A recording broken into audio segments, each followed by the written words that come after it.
Here's something that came up in class the other day, and not for the first time.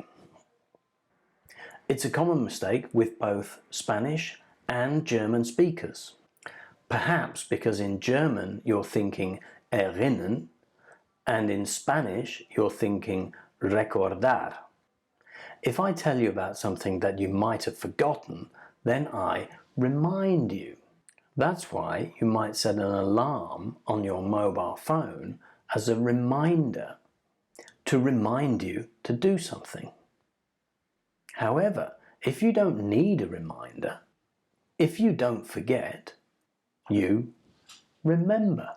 This is when something is in your mind automatically, without the need for something or someone else to remind you.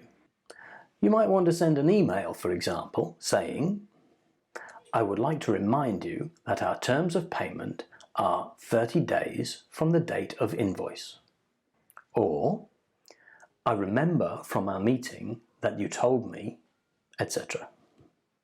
I hope this helps you to remember the difference between remind and remember.